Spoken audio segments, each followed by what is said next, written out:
Jake Morrison stood at the big window on his ship's front deck. He watched space around him fill with enemy ships. 100 alien ships came out of nowhere. They were sleek and dark, like giant knives floating in the black of space. His ship, the UES Horizon, looked tiny next to them. Jake's hands shook a little as he counted the ships. 100. His ship only had 37 people on it. The aliens had thousands of warriors. This was not supposed to happen. This was supposed to be easy. 3 months ago, Jake got orders from Earth Command. Take his exploration ship to the neutral zone. Meet with the Zephyrian Empire. Make friends. Set up trade deals. Simple stuff. The kind of mission that looked good on paper and made politicians happy. The Zephyrians were new to humans. First contact happened only 2 years ago, when human scouts found their border worlds. The aliens seemed interested in talking. They sent messages saying they wanted to meet. They picked a spot in empty space between human and alien territory. Safe ground for both sides. Jake brought gifts from Earth. Food packages that showed human. Culture, chocolate, coffee, dried fruits, spices. Things that tasted good and showed how humans lived. The diplomatic team on Earth said it was perfect. Show the aliens that humans were peaceful people who liked to share good things. But something went very wrong. When Jake's ship arrived at the meeting point, only one Zephyrian vessel was waiting. It was huge, bigger than any human ship. The aliens invited Jake and his diplomatic team aboard for the official meeting. Everything seemed normal at first. The Zephyrians looked like giant insects standing on 2 legs. They were 8 feet tall with hard shell skin that looked like armor. Their faces had big mandibles that clicked when they talked. Their eyes were large and black, showing no emotion that humans could understand. War Prime Clickstar was their leader. He stood even taller than the others and had scars covering his shell skin. When he spoke, his voice came through a translator device that made everything sound cold and threatening. Jake presented the food gifts with a smile. He explained how each item was special to human culture. He talked about how food brought people together on Earth, how sharing meals created friendship and trust. Clickstar examined each package carefully. His mandibles clicked faster and faster. The other Zephyrians started making low humming sounds that the translator could not process. Jake felt the mood in the room change, but did not understand why. Then Clickstar threw the food packages on the floor. His voice came through the translator loud and angry. You mock us with soft food for weak creatures. You think we are children who need pre-chewed meals. You insult the warrior spirit of the Zephyrian Empire, Jake tried to explain. No, please, you don't understand. These are gifts of friendship. We wanted to share our culture with you. But Clickstar was not listening. Your species shows weakness. You offer processed food instead of fresh meat. You smile instead of showing strength. You are not worthy to share space with true warriors.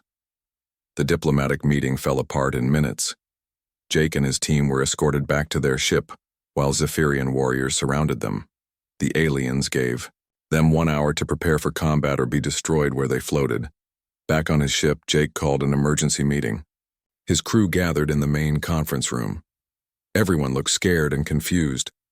They were explorers and scientists, not soldiers.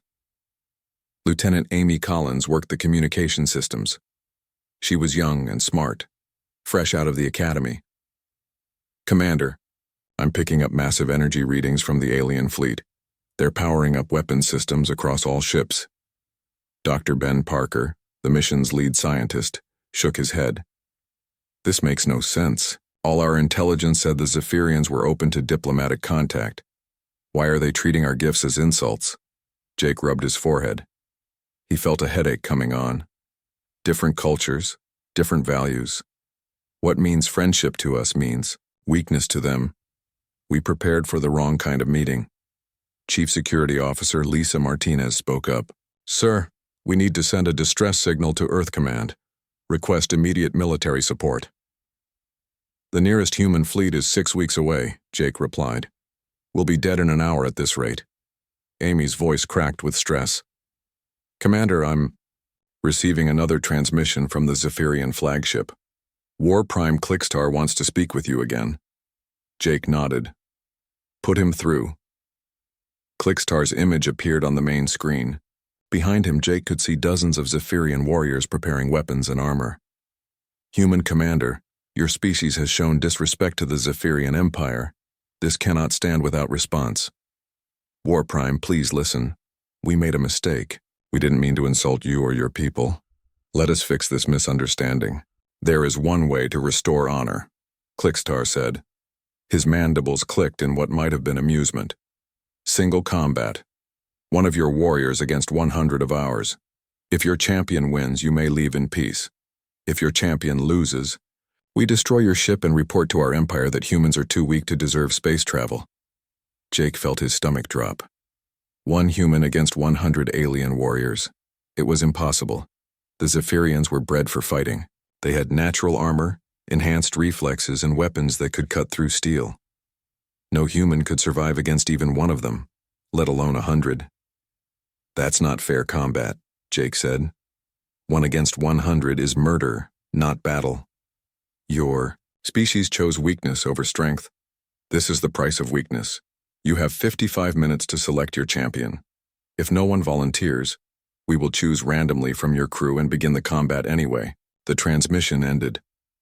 Jake stared at the blank screen while his crew talked in worried voices around him. 55 minutes to choose someone to die.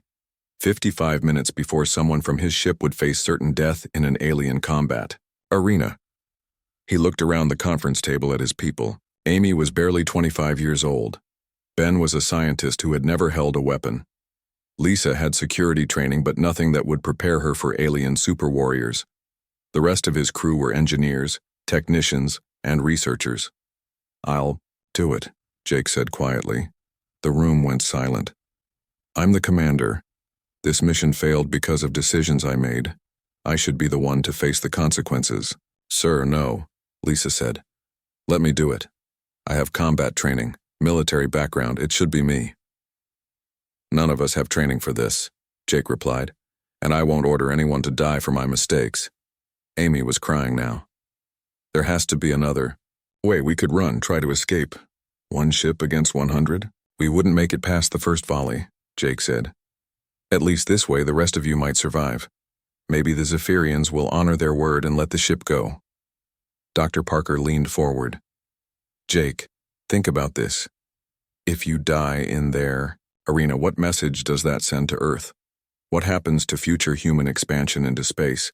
The Zephyrians will tell every other alien species that humans are weak, that we can be bullied and killed easily. What else can we do, Ben? We don't have super soldiers on this ship. We don't have enhanced warriors or battlesuits. We have regular people who signed up to explore space and make peaceful contact with aliens. The minutes ticked by on the wall clock. 40 minutes left, then 30. Jake tried to think of options, but every plan seemed impossible. They could not fight 100 ships, they could not outrun ships designed for war. They could not negotiate with aliens who saw their very existence as an insult. 20 minutes left. Jake stood up to address his crew one final time before volunteering for the combat that would end his life. But before he could speak, a quiet voice came from the back of the room. I'll do it. Everyone turned to look at the person who had spoken. It was Danny Walsh, the ship's maintenance engineer. Danny Walsh stood up slowly from his chair at the back of the room. All eyes turned to him. He was not what anyone expected when they thought of a champion. Danny was average height, maybe 5 feet 10 inches. He had brown hair that was always a little messy and wore the standard blue maintenance uniform that was too big for his thin frame. Danny, sit down, Commander Morrison said. This isn't a joke. I'm not joking, sir, Danny replied. His voice was calm and steady. I said I'll do it. The crew stared at him in shock. Danny Walsh was the quietest person on the ship. He fixed broken air recyclers and cleaned fuel lines. He ate his meals alone and spent his free time reading technical manuals. Most people forgot he was even there. Lieutenant Amy Collins spoke first. Danny, you can't be serious. These aliens are warriors. They're 8 feet tall with natural armor. They've been training to fight their whole lives. Danny nodded. I know. What they are. Then you know you'll die in seconds, Chief Security Officer Lisa Martinez said. I have military training, combat experience. If anyone should do this, it should be me. No offense, Lisa, but your combat training was against humans. These aliens are different. They think different. They fight different. Your training won't help much. Dr. Ben Parker leaned forward. Danny, what training do you have? What combat experience? What makes you think you can survive where the rest of us can't? Danny was quiet for a moment. He looked around the room at all the faces staring at him. Smart people, educated people, officers and scientists and specialists. All of them thinking he was crazy. I don't have combat training, Danny said. I never fired a gun at a person. Never been in a fight since high school. But I know how things work. I know how systems function. And I've been watching the Zephyrians since we got here. Commander Morrison shook his head. Danny, this isn't about fixing a broken machine. This is about fighting 100 alien warriors who want to kill you. Everything is a system, sir. Even fighting. Even warriors. They have patterns. They have weaknesses. Every system has weaknesses. The room went quiet. Outside the conference room windows, the alien ships floated in space like dark sharks waiting to attack. The clock on the wall showed 15 minutes left. Amy wiped tears from her eyes. Danny, please don't do this. You have family back on Earth. What about your sister? Danny's face softened when she mentioned Katie. His sister was the only family he had left. She lived in Ohio with her 2 kids, Tommy and Sue. Danny had joined this mission partly to make enough money to help pay for their education. Katie will understand, Danny said. She knows I always try to fix things when they're broken. This situation is broken. Maybe I can fix it. This isn't like fixing a heating unit, Lisa said. You can't just replace a part and make it work. Again? Maybe not. But I can try to understand how their system works. Find the weak points. Every system has weak points. Commander Morrison stood up. Danny, I appreciate what you're trying to do, but I can't let you throw your life away. I'm the commander. This is my responsibility. Sir, with respect, you're needed here. If something goes wrong, the crew needs a leader to get them home. I'm just a maintenance guy. The ship can run without me. That's not true, Amy said. You keep this ship running. You fix things nobody else can fix. Remember last month when the water recycler broke? You worked for 3 days straight to get it working again. Danny smiled a little. Thanks, Amy. But anyone can learn to fix machines. Not everyone can command a ship full of people. Dr. Parker was studying Danny with curious eyes. You really think you can find weaknesses in their fighting system? I think every system has flaws. The bigger and more complex the system, the more flaws it has. 100 warriors working together? That's a complex system. There have to be flaws. What kind of flaws? Lisa asked. Danny thought for a moment. Communication problems, coordination issues, supply chain failures, environmental dependencies, power distribution weaknesses. I won't know until I see their system in action. You're talking about them like they're machines, Commander Morrison said. In a way they are. They're biological machines that have been programmed for combat. But programming can have bugs. Machines can malfunction. Systems can be overloaded or redirected. The clock showed 10 minutes left. Commander Morrison had to make a decision. Let Danny volunteer for what looked like certain death, or override him and face the combat himself. Danny, if I let you do this, what's your plan? Watch, learn, adapt. Find the system flaws and exploit them. That's not much of a plan. It's the only plan that might work, sir. Traditional combat won't work against these aliens. They're too strong and too fast. But maybe non-traditional approaches might surprise them. Amy was still crying. Danny, what if you're wrong? What if there are no flaws to find? Danny looked at her with sad eyes. Then I die. But at least I die trying to save 36 other people. That seems like a fair trade. The communication system beeped. War Prime Clickstar's voice came through the speakers. Human vessel, you have 5 minutes to present your champion. If no warrior steps forward, we will select randomly from your crew. Commander Morrison looked around the room one last time. Anyone else? Any other volunteers? Several crew members started to speak, but Danny held up his hand. "Sir, I already volunteered. Unless someone has a better plan than watching for system flaws, I think we should stick with what we have." Nobody had a better plan. The room stayed quiet except for the sound of people breathing and the hum of ship systems.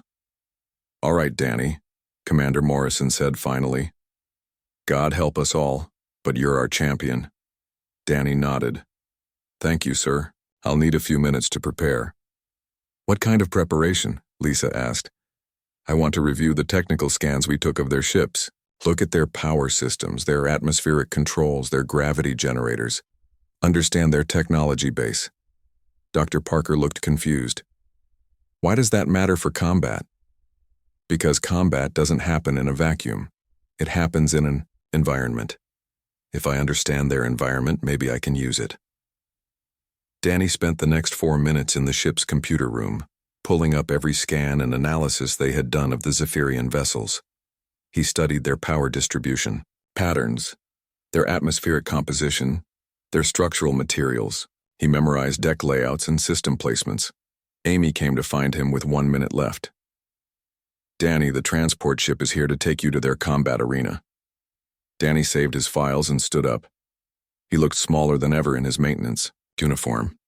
"Amy, if I don't make it back, tell Katie I tried to fix one more broken thing." "Danny, wait." Amy grabbed his arm. "Why are you really doing this? The truth this time." Danny was quiet for a moment. "Because 37 people came out here to explore space and make friends with aliens. If I don't try to fix this, 37 people die because of a misunderstanding. That's not acceptable." "You could die?" "I could. But maybe I won't. Maybe I'll figure out how their system works and find a way to break it." The transport ship's docking clamps engaged with a loud clang. Danny Walsh, maintenance engineer from Ohio, walked toward what everyone believed would be his death. But, in his mind, he was already analyzing the problem like any other broken system that needed repair. The only difference was that this time, if he couldn't fix it, everyone died. The Zephyrian transport ship was nothing like human vessels. Danny walked through corridors that were too tall and too narrow for human comfort. The walls had a rough texture that looked like tree bark, but felt like metal when he touched them. Strange lights cast purple shadows that hurt his eyes. 2 Zephyrian guards walked beside him. They were even bigger up close than they looked on the video screens. Their shell-like skin made soft clicking sounds when they moved. Their black eyes never blinked as they watched him. Danny tried to stay calm, but his heart was beating fast. The guards did not speak to him. They communicated with each other through clicking sounds their mandibles made. Danny listened carefully, trying to find patterns in the clicks. Everything was information. Every detail might be useful. The transport ship's gravity felt wrong. It was stronger than Earth gravity, but lighter than what his ship used. Danny's legs felt heavy, but his arms felt light. He watched how the Zephyrian guards moved in this gravity. They seemed perfectly comfortable, which meant they were used to these exact conditions. The air smelled strange too. It had a sharp smell, like metal mixed with something sweet. Danny breathed carefully, testing how the air felt in his lungs. It had less oxygen than humans preferred, but more of some other gas he could not identify. The guards breathed slowly and deeply, their chest plates rising and falling in a steady rhythm. After 10 minutes of walking, they reached the main combat vessel. Danny stepped through an airlock into the biggest room he had ever seen. The combat arena was huge, at least 200 feet across and 50 feet high. The ceiling was made of metal grating that Danny could see through to higher levels of the ship. 100 Zephyrian warriors stood around the edges of the arena. Each one was 8 feet tall and covered in natural armor plating. They carried energy blades that glowed with blue light. The blades hummed with power that Danny could feel in his teeth. Danny walked to the center of the arena. The floor was made of metal plates that rang under his feet. He knelt down and touched the floor with his palm. The metal was warm and vibrated slightly. Something was running underneath it. Power cables or fluid lines or data connections. War Prime. Clickstar stood on a raised platform above the arena. His voice boomed through speakers built into the walls. "Behold the human champion, a small creature with no armor, No weapons, no warrior training. This will be over quickly. The Zephyrian. Warriors began their pre-battle ritual. They moved in perfect synchronization, stepping and turning and raising their weapons in exact time with each other. It was like watching a dance, but a deadly one. Their energy blades traced patterns in the air that left glowing trails. Danny watched everything.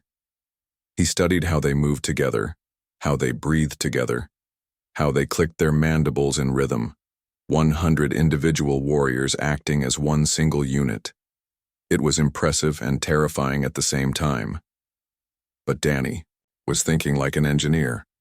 100 components in a complex system. The more components you had, the more things that could go wrong.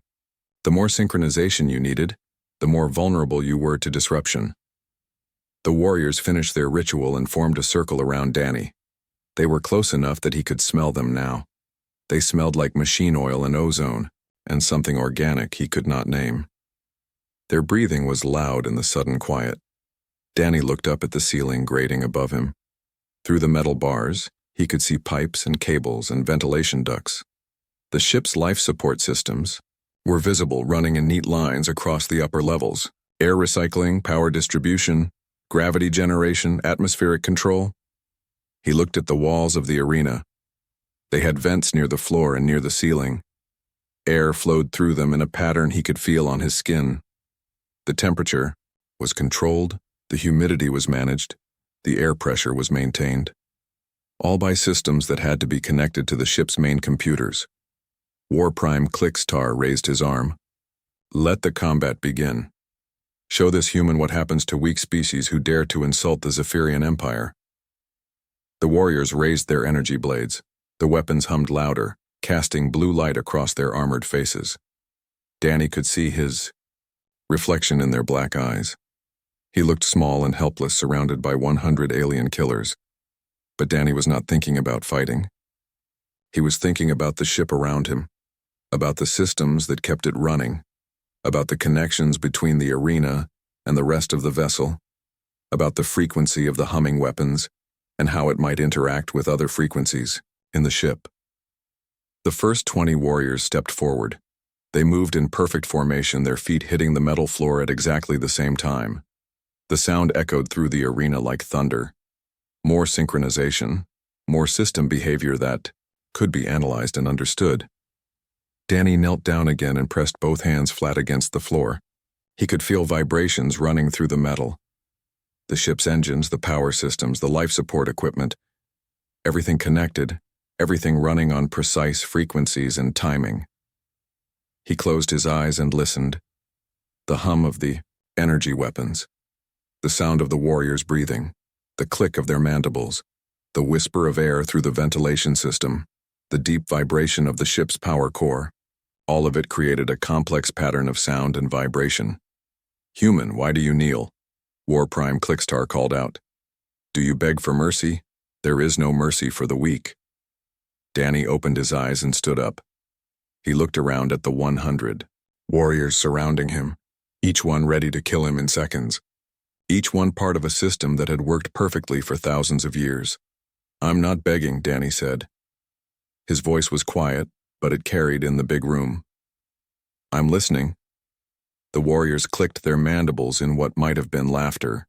To them, he looked like a crazy human saying crazy things before he died. But Danny had heard what he needed to hear. The ship's systems all ran on harmonic frequencies. The arena was connected to the main life support network. The ventilation system cycled air every 90 seconds. The power grid operated on a specific frequency that the energy weapons were tuned to match. Most importantly, the metal floor plates were not just flooring. They were part of the ship's structural resonance system, designed to distribute vibrations evenly throughout the vessel. Touch the right spot with the right frequency and you could send signals anywhere in the ship. Danny had found his target. Not the warriors, not their weapons, not their armor, the ship itself, the system that supported all the other systems, the foundation that everything else depended on. War Prime Clickstar lowered his arm. Begin. The 20 warriors charged forward with their glowing blades raised. They moved like one creature with 20 bodies, perfectly coordinated, absolutely deadly. In 3 seconds, they would reach Danny and cut him apart. Danny dropped to his hands and knees. But this time, he was not listening. This time, he began to tap. His hands and feet hit the metal floor in a specific pattern. Not random, not panicked. A calculated rhythm based on the frequency signatures he had detected in the ship's systems. A rhythm designed to create harmonic resonance in the structural supports. The first warrior reached him just as Danny's tapping hit the critical frequency. What happened next surprised everyone in the arena, including Danny himself. The ship began to sing. The sound started low and deep, like the rumble of distant thunder. Danny's rhythmic tapping on the metal floor plates sent vibrations through the ship's structure. The frequency matched the resonance point of the vessel's support beams, and the entire arena began to hum. The 20 charging Zephyrian warriors stumbled as the floor beneath their feet started to vibrate. Their perfect formation broke apart as they tried to keep their balance. The energy blades in their hands flickered as the ship's power grid began to fluctuate. War Prime Clickstar stood up on his observation platform. "What is the human doing? Stop this strange behavior and fight with honor." But Danny did not stop. He changed his tapping pattern, hitting different spots on the floor with different rhythms. Each new pattern targeted a different system in the ship: power distribution, atmospheric control, gravity generation, life support. The humming sound grew louder. The metal walls of the arena began to vibrate in harmony with the floor. The ceiling grating shook, making the pipes and cables above rattle against each other. The Zephyrian warriors looked around in confusion as their perfect battle arena became unstable. Danny had spent years working on ships. He knew how delicate the balance was between all the systems that kept a vessel running: temperature, pressure, gravity, power, airflow. Everything had to work together in precise harmony. Change one element, and the others would try to compensate. Push too hard, and the whole system would cascade into failure. The first system to fail was atmospheric control. The vents in the arena walls began cycling air at the wrong rate. Instead of the steady flow the Zephyrians were used to, the air pressure started jumping up and down every few seconds. The warriors' breathing became labored as their lungs tried to adapt to the changing conditions. Danny kept tapping, adding new frequencies to his pattern. The ship's computer systems began receiving conflicting signals from the structural sensors. Safety protocols engaged automatically, trying to compensate for what the computers thought was structural damage. The gravity generators kicked into emergency mode. The artificial gravity in the arena began fluctuating between heavy and light every few seconds. The Zephyrian warriors, adapted to precise gravitational conditions, found themselves stumbling and falling as their inner ears could not adjust fast enough to the changes. "Stop this immediately," War Prime Clickstar commanded. "This is not honorable combat. This is sabotage." Danny looked up at him while continuing his tapping. "You said 1 human against 100 warriors. You did not say I had to fight the way you expected." The energy weapons in the warriors' hands began malfunctioning. The power fluctuations in the ship's grid were affecting the delicate energy balance in their blades. Some weapons flickered and went dark.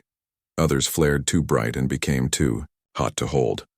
The warriors dropped their weapons and clutched their hands in pain. The lighting system was next to fail. The arena lights began strobing as the power grid struggled to maintain stable output. Bright flashes followed by darkness.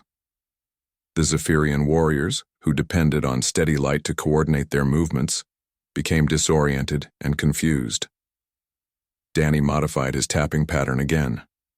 This time he targeted the ship's internal communication system. The speakers that carried War Prime Clickstar's voice began producing feedback squeals and static. The clicking sounds the warriors used to communicate became lost in the electronic noise.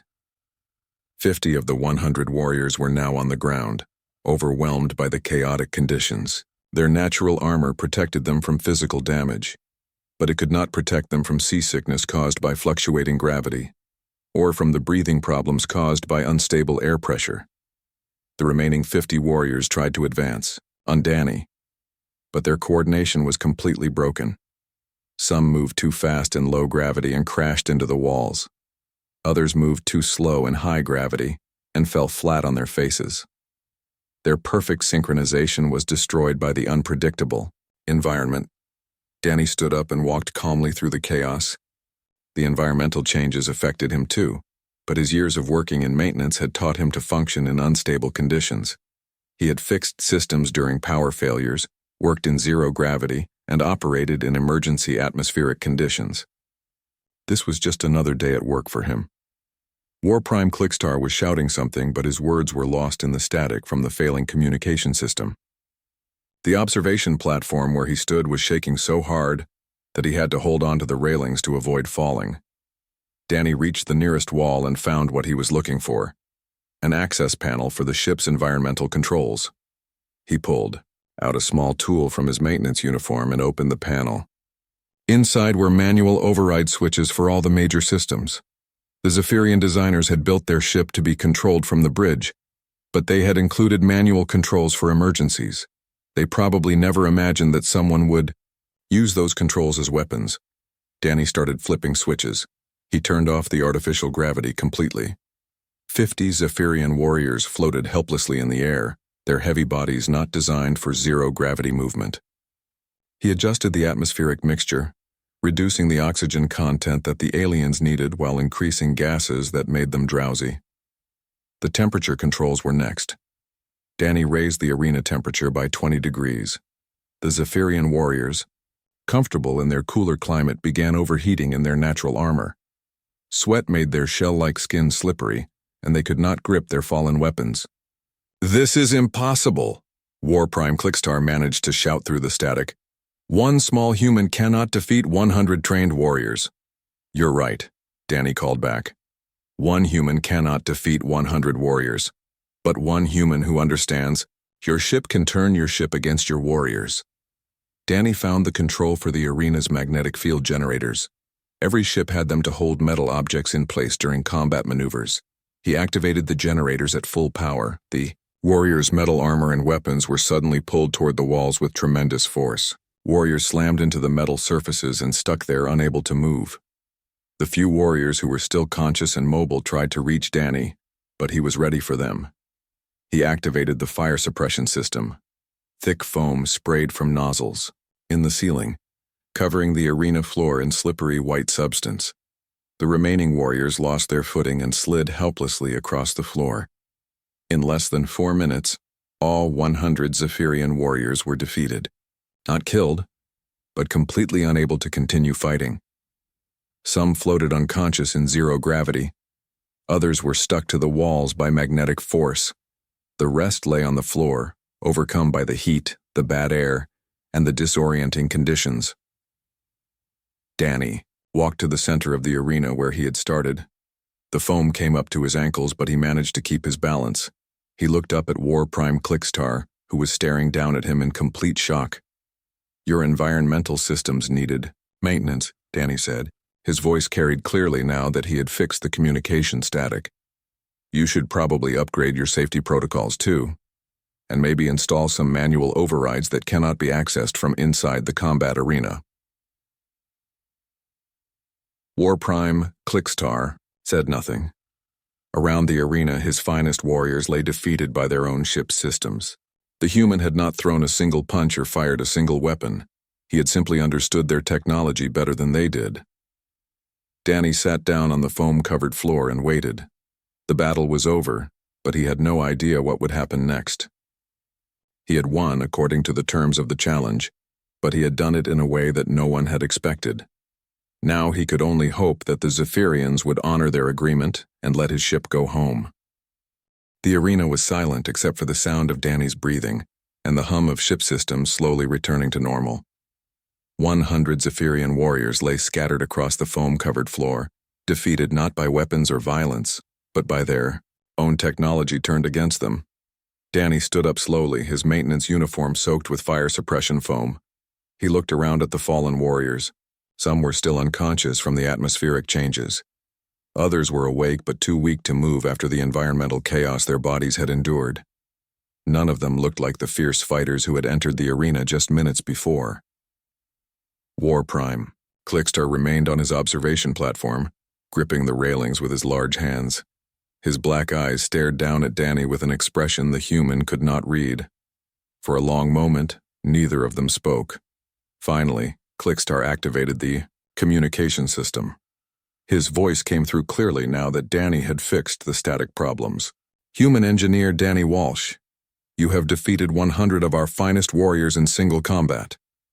Danny nodded. Yes, sir. According to the terms you set, my ship and crew should be allowed to leave safely. The terms were met, Clickstar agreed. But this was not combat as we understand it. You did not fight with honor. You used tricks and sabotage. I used the tools available to me, Danny replied. You have natural armor, enhanced strength, energy weapons, and 100 years of combat training. I have knowledge of how ships work. We both used what we had. Clickstar's mandibles clicked in what might have been thought. Around the arena, medical teams of Zephyrians were entering to help the fallen warriors. They moved carefully through the foam, checking on their comrades and helping them to their feet. One of the medical technicians approached War Prime Clickstar and spoke in rapid, clicking sounds. Danny could not understand the words, but he could see the technician pointing at various warriors and making gestures that looked like medical reports. Clickstar listened to the report, then looked back at Danny. My medical officer reports that none of our warriors are permanently injured. They suffer from disorientation, mild atmospheric poisoning, and exhaustion, but they will recover fully. I'm glad to hear that, Danny said. I didn't want to hurt anyone, I just wanted to stop them from hurting me. You could have killed them all, Clickstar observed. You had control of our life support systems. You could have removed all oxygen from this chamber and suffocated every warrior here. Danny shook his head. That would have been murder. I'm not a killer. I'm just someone who fixes things when they break. Another Zephyrian officer climbed up to the observation platform and spoke with Clickstar in their clicking language. This conversation went on for several minutes, with both aliens gesturing toward Danny and the defeated warriors. When they finished talking, Clickstar addressed Danny again. My chief engineer wishes to know how you identified the resonance frequencies of our ship so quickly. Our own engineers spend months calculating those values. Your ship uses standard harmonic principles, Danny explained. The same physics work whether you're human or Zephyrian. I've been working with ship systems for 15 years. Once I felt the vibration patterns in your hull, I could calculate the resonance points. And the environmental controls? How did you know where to find the manual overrides? Danny smiled a little. Every ship has emergency systems. Every engineer puts the manual controls in the same logical places. Your access panels are labeled in your language, but the symbols for power, air, and gravity are universal concepts. The chief engineer clicked something that sounded excited. Clickstar translated. He says you identified weaknesses in our ship design that our own people missed. He wants to know if you would be willing to review our other vessels for similar problems. I'd be happy to help, Danny said, after my ship is allowed to return safely to human space. Clickstar stood up straight, his full 8-foot height imposing, even at a distance. Danny Walsh of Earth, you have won this combat according to our laws. Your ship and crew will be allowed to depart unharmed. But before you go, I must ask you a question. What question? Why did your people send gifts of processed food to our empire? What was the meaning behind this gesture? Danny thought carefully, before answering. This was important. The wrong words could start the whole conflict over again. On Earth, when we share food with someone, it means we want to be friends. We thought the same thing would be true for your people. We didn't know that processed food would seem like an insult to warriors. But why that type of food? Why not fresh meat or raw grains? Because the food we shared shows who we are, Danny explained. Humans are not natural warriors like Zephyrians. We are toolmakers and problem solvers. We take raw materials and change them into something better. Our processed food shows our skill at improving things. Clickstar's mandibles clicked. Thoughtfully, so these gifts were meant to demonstrate human abilities, not to suggest we were weak. Exactly. We wanted to show you what we were good at. We hoped you might want to trade with us. Maybe we could improve your technology, and you could teach us about combat and strength." The War Prime was quiet for a long time. Around the arena, the medical teams had helped most of the defeated warriors to their feet. They looked embarrassed and confused, but they were recovering from their ordeal. "Danny Walsh," Clickstar said finally, "you have shown us something today that we did not expect. We believed that all species were either strong warriors or weak prey. We did not consider that there might be other kinds of strength." "What do you mean?" "You defeated our greatest fighters without throwing a single blow. You turned our own ship against us using knowledge we did not possess. This is a different kind of power than we understood." Danny climbed up onto a piece of equipment so he could speak to Clickstar at closer to eye level. "Every species is good at different things. Zephyrians are good at fighting and warfare. Humans are good at understanding how things work and making them better. Maybe both kinds of skills are valuable." "Perhaps they are," Clickstar agreed. "My chief engineer informs me that our ship systems have efficiency problems we were not aware of. Your interference revealed flaws in our design that could be dangerous in real combat situations." "I could write up a report," Danny offered.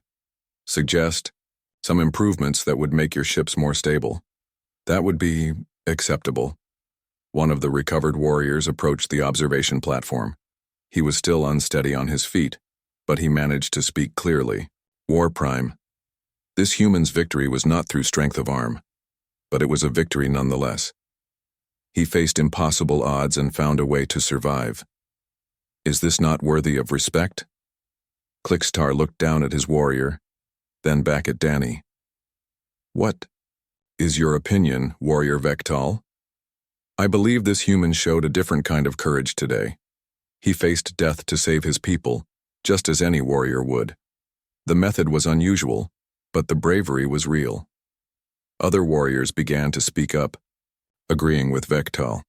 They had been defeated, but they recognized that Danny had risked his life to protect his crew. In their culture, such sacrifice was respected regardless of the methods used. War Prime Clickstar raised his hand for silence. "It is decided. Danny Walsh of Earth, you have proven that humanity possesses valuable abilities. Your species is not weak, merely different. We withdraw our challenge to your people's right to travel among the stars." Danny felt a huge weight lift from his shoulders. "Thank you, War Prime. Does this mean our peoples can be friends?" "More than friends," Clickstar replied. "We wish to form an alliance. Your engineering knowledge combined with our military strength could benefit both our empires. Will you carry this proposal back to your leaders?" Danny grinned. "I'm just a maintenance guy, but I'll make sure the right people get the message." 2 hours later, Danny was back aboard the UES Horizon, surrounded by his amazed crewmates. Commander Morrison had already sent word to Earth Command about the successful mission and the proposed alliance. "Danny," Amy Collins said, "how did you know that would work? What if you had been wrong about their ship systems?" Danny shrugged. "Then I would have died trying. But systems are systems, whether they're human or alien. The physics don't change. Just because the builders are different." Dr. Parker was studying the technical data Danny had gathered. "This information about Zephyrian technology is incredible. Earth's engineers will want to study everything you learned." "Just remember," Danny said, "they want to learn from us too. This alliance only works if both sides benefit." As the Horizon prepared to leave Zephyrian space, Danny looked out at the alien fleet that had surrounded them hours before. Now those ships were escorting them safely to the border, a gesture of respect for the little human who had changed everything. Danny thought about his sister Katie and her children back on Earth. He had promised to come home with stories of amazing alien worlds. Now he had a story that would change human space exploration forever, not through conquest or warfare, but through understanding and cooperation. Sometimes the best way to fix a broken situation was simply to understand how all the pieces fit together.